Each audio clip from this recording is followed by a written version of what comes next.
the city's controversial extradition bill is dead, but Carrie Lam stopped short of a formal withdrawal. The bill sparked weeks of massive, sometimes violent protests.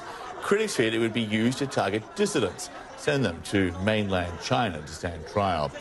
Hong Kong's Liberal Party advocates for closer ties with China. Alan Hu is the party's vice chairman, and he is with me now live. So, Mr. Hu, thank you so much for joining us. Just at the beginning from here, just explain for us or clarify for us, did Beijing want this extradition bill? Were they the ones behind the bill? And if they weren't, then why was Carrie Lam so enthusiastic for it? Okay. Categorically, I can state with first-hand involvement in this, that I can tell you that the initiative never came from Beijing, and the Chinese ambassador in England at the appropriate occasion said as such, that it never came from Beijing, and it was something completely from Hong Kong's own initiative, and it is nothing which was even discussed at the State Council level. It was something that Hong Kong thought, because of the Taiwan incident, which I think personally affected the chief executive very much. She was very taken with that case. But as I say, it was paved with good intentions, but there was the whole method of doing it is completely wrong. I mean, the consultation period was too short. People didn't even understand, not even now, people don't understand what really you're trying to do and what is wrong with the law at the moment. But that is already something past. I think that's the triggering discontent. I think we should look at the larger picture, the strategic look, where people are discontented over a lot of things. It's not just over this bill. Even if you withdraw this bill, people will still come out. The energy is mobilized. A lot of people are very unhappy about a lot of things. Absolutely. So here's part of an op-ed. It's written by one of your pro-Beijing colleagues, a lawmaker.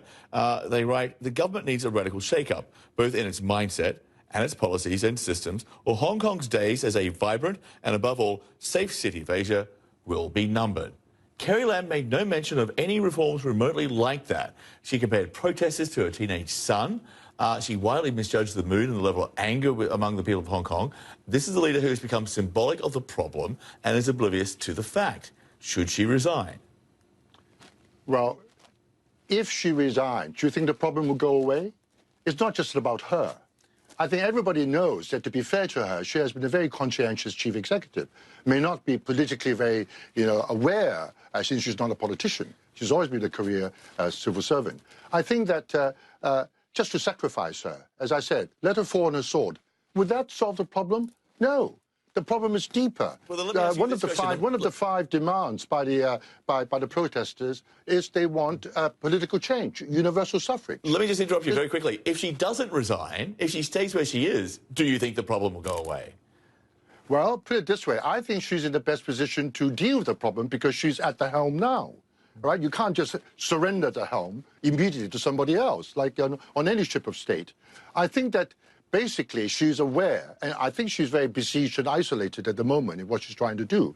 But that the main thing now is to bring stability and then try to take the next step, which is dialogue.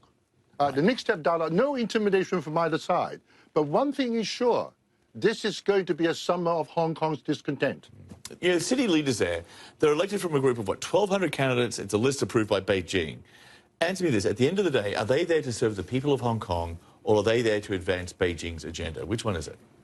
Well, I think that the correct way and the way that chief executives should do is to defend the sovereign part where it ought to, like affairs of state, and anything to do with the autonomy of the city. That's your responsibility. And in this case, you can see where the conflict lies, because Carrie Lam refused to move political change during her term. All right? And this is underlyingly what people want. They've changed LegCo. We've got the majority of directly elected seats, in effect. But now they want the chief executive to be directly elected. That is a key issue. And the base legal says, yes, that should happen.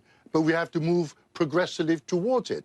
We haven't, right? We've come to a place where there should be a new look at governance, what the priorities are of society. If they want political change, let's deal with it, all right? If they want to have this bill killed, then kill it. But Hong Kong needs to get on with its life. Yeah, absolutely. I think that last point, I think everyone will agree with you on that point, that, you know, this has been a very traumatic, very upsetting time for the city, very disruptive time, to say the least. Alan, thank you so much, sir. We appreciate you being with us. Thank you. Thank you, John.